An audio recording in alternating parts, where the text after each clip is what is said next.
The voyageurs and the coureurs de bois were traders, not explorers. It was the Jesuit missionaries who systematically explored and mapped the region of the Great Lakes, which is only one of the reasons the French government required that every expedition include a Jesuit priest. Here the Mississippi is named with all its alternative names, the fleuve Mississippi ou Meshachippi, Grande Rivière, and Rivière Colbert. You have to get in the French patrons in all of this. At this point, the river straightens out and seems to flow directly north-south here. That length of the rivers just simply had not been mapped in detail at that point. Now those river systems were able to be put in on the map due to several explorations that had taken place in the 1670s. Louis Joliet and Father Jacques Marquette had gone down the Wisconsin River to the Mississippi. They had reached the Wisconsin River by going through Green Bay, down the Fox River, and then portaging over at a place which is named on this map, Portage. We set out in 2 bark canoes, Monsieur Joliet, myself, and 5 men. Our joy at being chosen for this expedition roused our courage and sweetened the labor of rowing from morning till night. Father Jacques Marquette.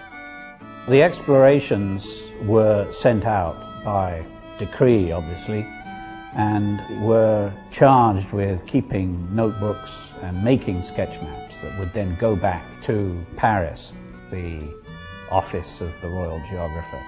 And the Jesuit surveyors were extremely exacting, extremely precise. They were very well trained in mathematics and surveying.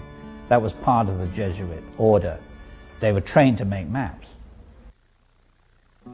The maps coming back to France gave King Louis his first look at exactly what he had in the New World. And what he had was a problem. It would require him to rely again upon the Jesuits to provide a solution.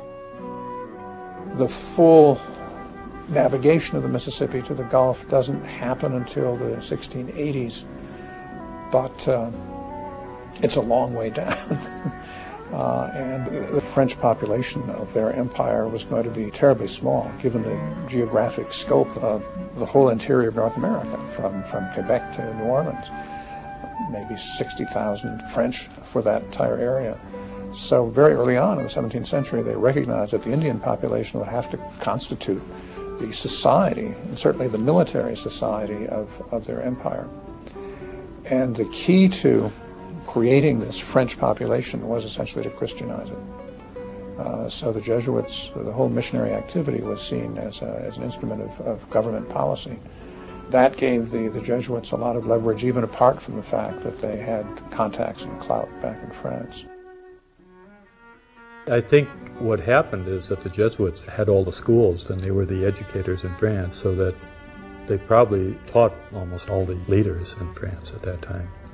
Many of them asked to go to the missions, and I mean, that was what they prepared for. And you know, just the trips that they had to make up the St. Lawrence and then across Mackinac, and well, it was tremendous hardships. I mean, and you know, all these people were, like, most of them are professors and city folk, you know, and to come out into the wilderness the way they did, it was incredible. Of course, the Indians looked down on them because they couldn't carry the big packs and go paddling for 12 hours a day. There were about 100 Jesuits killed over, 25 years in the course of doing this. Father David Claude Noel is a sculptor. He is also a Norbertine priest in De Pere, Wisconsin, just down the Fox River from Green Bay. De Pere was once called Les Rapides de Pere, the Rapids of the Fathers.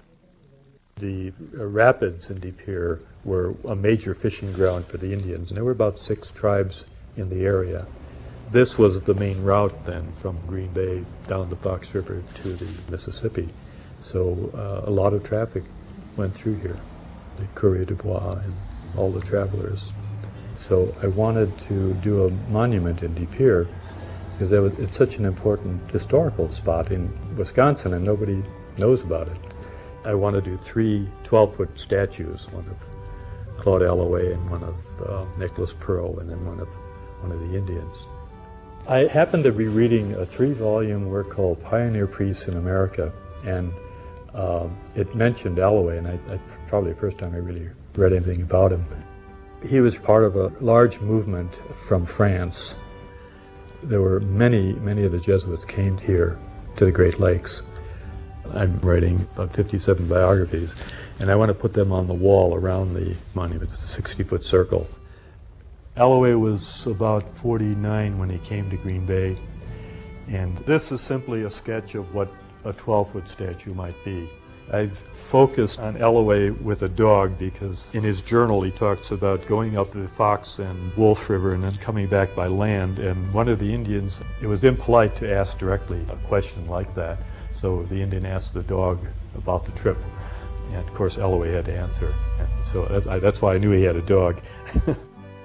To convert our barbarians, or savages, of Canada, we need work no miracle but that of doing them good, and suffering without complaint to God, regarding ourselves as useless servants. Father Claude Alloway. Perot really won the hearts of the Indians. He came as a trader, but the government relied on him because they knew he was the one person who could help negotiate with the various tribes. He was appointed commandant between De Pere and the Mississippi River.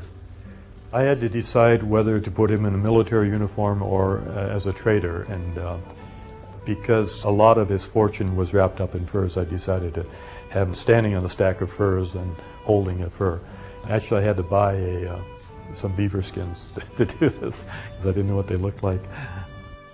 Sieur Perot rendered very important services to the colony, made known the glory of the king among those peoples, and induced them to form an alliance with us. On one occasion, among the Potawatomi, he was regarded as a god. The Soleil, the sunburst, in 1671 up at Sault Ste. Marie, the representative of the French crown claimed all this territory.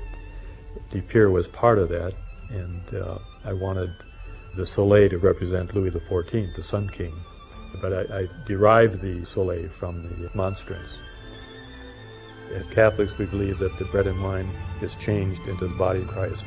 The host is put into a vessel like that as the presence of Christ, just for display and adoration kind of thing. Perot gave that monstrance to the mission at De Pere in 1686, and there was a painting in the De Pere post office that's now in the Neville Museum of when the mission was burned down. This painting is called the Red Pietà, and it depicts an Indian going in and saving that monstrance and dying in the attempt. That monstrance was buried during the attack because almost the whole settlement was burned, and it was found about 100 years later when a farmer was plowing the land, and it was dug up, and it's really the major artifact of that time.